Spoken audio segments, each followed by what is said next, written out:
بسم اللہ الرحمن الرحیم۔ السلام علیکم ناظرین، حضرت خولہ بنت ثعلبہ کا تعلق قبیلہ بنی اوف سے تھا۔ آپ کی شادی حضرت اوس بن صامت رضی اللہ تعالی عنہ سے ہوئی تھی۔ اوس بن صامت مشہور صحابی حضرت عبادہ بن صامت رضی اللہ تعالی عنہ کے بھائی تھے۔ حضرت اوس بن صامت بہت ہی بوڑھے ہو چکے تھے۔ بوڑھے پن کی وجہ سے ان کے لہجے اور طبیعت میں بہت ہی چڑچڑا پن آ چکا تھا۔ وہ چھوٹی چھوٹی سی باتوں کو لے کر اپنے اوپر حاوی کر لیا کرتے تھے۔ اس نے اپنی بیوی سے غصے میں آ کر یہ الفاظ بول دیے تھے کہ تم مجھ پر میری ماں اور بہن کی طرح حرام ہو گئی ہو۔ میں تمہارے ساتھ کبھی بھی جنسی ملاپ نہیں کروں گا۔ میں تم سے اپنی خواہشات پوری نہیں کروں گا۔ اس دور میں یہ رواج تھا کہ کوئی بھی اپنی بیوی سے ناراض ہو کر اپنی بیوی کو یہ الفاظ کہہ دیتا کہ تم میری ماں اور بہن کی طرح مجھ پر حرام ہو گئی ہو۔ اگر مرد کی زبان سے یہ الفاظ نکل جاتے تھے تو رواج کے مطابق اس میاں اور بیوی کا نکاح ٹوٹ جاتا تھا۔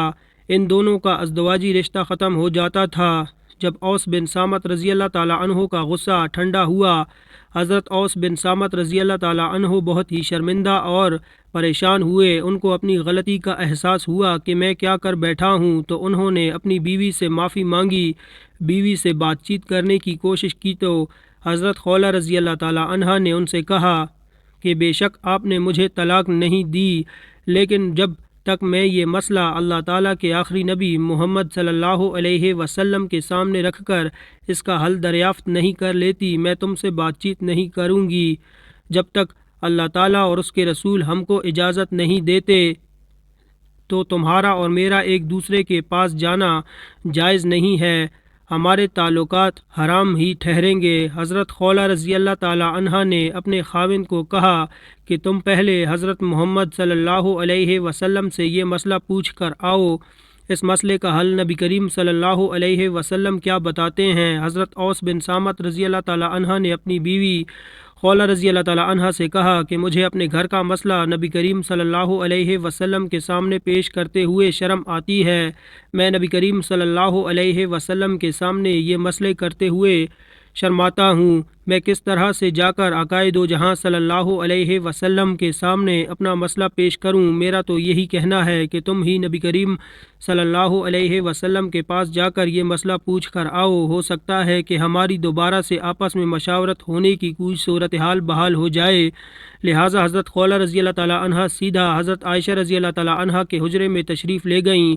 اس وقت نبی کریم صلی اللہ علیہ وسلم بھی وہاں موجود تھے۔ حضرت خولہ رضی اللہ تعالی عنہ نے سلام کیا تو نبی کریم صلی اللہ علیہ وسلم نے سلام کا جواب دیا اور فرمایا کہ اے خولہ رضی اللہ تعالی عنہ، کس کام سے آئی ہو؟ حضرت خولہ رضی اللہ تعالی عنہ نے عرض کیا، یا رسول اللہ صلی اللہ علیہ وسلم، آپ کو معلوم ہے کہ میرے شوہر میرا چچا زاد بھائی بھی ہے، وہ بہت ہی بوڑھا ہو چکا ہے، وہ ذرا سی بات پر چڑچڑا ہو جاتا ہے۔ میں اپنے شوہر سے بے پناہ محبت رکھتی ہوں۔ آج اس نے غصے میں آ کر مجھے کہا ہے کہ تم مجھ پر میری امی کی طرح حرام ہو۔ خولہ رضی اللہ تعالی عنہ نے عرض کی، یا رسول اللہ، مہربانی کر کے اس کا کوئی حل نکال دیں تاکہ ہم دونوں پھر سے ایک دوسرے کے لیے حلال ہو جائیں۔ لیکن نبی کریم صلی اللہ علیہ وسلم نے ساری بات سننے کے بعد فرمایا، اے خولہ رضی اللہ تعالی عنہ، اب تم ان پر حرام ہو گئی ہو۔ حضرت خولہ رضی اللہ تعالی عنہ اور نبی کریم صلی اللہ علیہ وسلم اس مسئلے پر کافی دیر تک باتیں کرتے رہے، لیکن نبی کریم صلی اللہ علیہ وسلم نے فرمایا کہ خولہ رضی اللہ تعالی عنہ، اب تم اپنے خاوند کے لیے حرام ہو گئی ہو۔ جب انہوں نے دیکھا کہ نبی کریم صلی اللہ علیہ وسلم نے فرمایا ہے کہ اب اس مسئلے کا کوئی حل نہیں ہے، اس کے بعد حضرت خولہ رضی اللہ تعالی عنہ بہت ہی مایوس ہو گئی تھیں۔ حضرت خولہ رضی اللہ تعالی عنہ نے باوضو ہو کر اللہ تعالیٰ سے دعا مانگنا شروع کر دی، یا اللہ تعالیٰ، میرے خاوند اوس نے مجھے یہ الفاظ کہے ہیں، میں اپنے شوہر سے بہت ہی پیار کرتی ہوں، یا اللہ تعالیٰ ہمارے لیے بہتر فرما جو ہمارے حق میں بہتر ہے۔ میں نہیں چاہتی کہ میرا خاوند مجھ سے جدا ہو جائے، وہ بوڑھا ہو چکا ہے، اس نے غصے میں آ کر مجھے یہ الفاظ کہہ دیے ہیں، میں اب بالکل بے بس ہو چکی ہوں، اب تیرے سوا میری التجا سننے والا کوئی نہیں ہے، یا اللہ تعالیٰ ہمارے لیے کوئی ایسا راستہ نکال دے تاکہ ہم کو نبی کریم صلی اللہ علیہ وآلہ وسلم پھر سے ایک دوسرے کے لیے حلال قرار دیں۔ حضرت عائشہ رضی اللہ تعالی عنہا سے مروی ہے کہ حضرت خولہ رضی اللہ تعالی عنہ نے اللہ تعالیٰ سے التجا اس طرح کی تھی کہ ہم سب کے آنسو نکل رہے تھے، ہم سب گھر والے بھی اللہ تعالیٰ سے دعا کرنا شروع ہو گئے تھے تاکہ اللہ تعالیٰ حضرت خولہ رضی اللہ تعالی عنہ کے مسئلے کا کوئی نہ کوئی حل نکال دیں۔ ہم سب اسی کیفیت میں دعائیں کر رہے تھے کہ اللہ تعالیٰ کی طرف سے حضرت محمد صلی اللہ علیہ وسلم پر حضرت جبرائیل علیہ السلام وحی لے کر حاضر ہوئے۔ حضرت محمد صلی اللہ علیہ وسلم کی یہ حالت دیکھ کر حضرت عائشہ سمجھ گئی تھیں کہ اللہ تعالیٰ کی طرف سے کوئی وحی نازل ہوئی ہے۔ حضرت عائشہ رضی اللہ تعالی عنہ نے حضرت خولہ رضی اللہ تعالی عنہ سے کہا کہ خولہ رضی اللہ تعالی عنہ فکر مت کرو، اللہ تعالیٰ کی طرف سے وحی نازل ہوئی ہے، تم بے فکر ہو جاؤ، اللہ تعالیٰ نے آپ کے مسئلے کے حل کے لیے کوئی حل نکال دیا ہے۔ حضرت عائشہ رضی اللہ تعالی عنہ کی زبان سے یہ الفاظ سن کر حضرت خولہ رضی اللہ تعالی عنہ پہلے سے بھی زیادہ غم زدہ ہو گئی تھیں کہ ایسا نہ ہو کہ اللہ تعالیٰ کی طرف سے حکم آ جائے کہ حضرت خولہ اور اس کا خاوند ایک دوسرے پر حرام ہو گئے ہیں، ان کی طلاق ہو گئی ہے۔ لیکن نبی کریم صلی اللہ علیہ وسلم کی کیفیت کچھ بہتر ہوئی تو حضرت خولہ رضی اللہ تعالی عنہ نے حضرت محمد صلی اللہ علیہ وسلم کی طرف دیکھا تو نبی کریم صلی اللہ علیہ وسلم مسکرا رہے تھے۔ حضرت محمد صلی اللہ علیہ وسلم نے حضرت خولہ کی طرف دیکھ کر فرمایا، اے خولہ رضی اللہ تعالی عنہ، اے خولہ رضی اللہ تعالیٰ، اللہ تعالیٰ کی طرف سے تمہارے مسئلے کا حل ہو گیا ہے۔ اللہ تعالیٰ نے حضرت جبرائیل علیہ السلام کے ذریعے مجھے وحی نازل کر دی ہے۔ وہ وحی اللہ تعالیٰ کے نبی کریم صلی اللہ علیہ وسلم نے حضرت خولہ رضی اللہ تعالیٰ عنہ کو پڑھ کر سنائی۔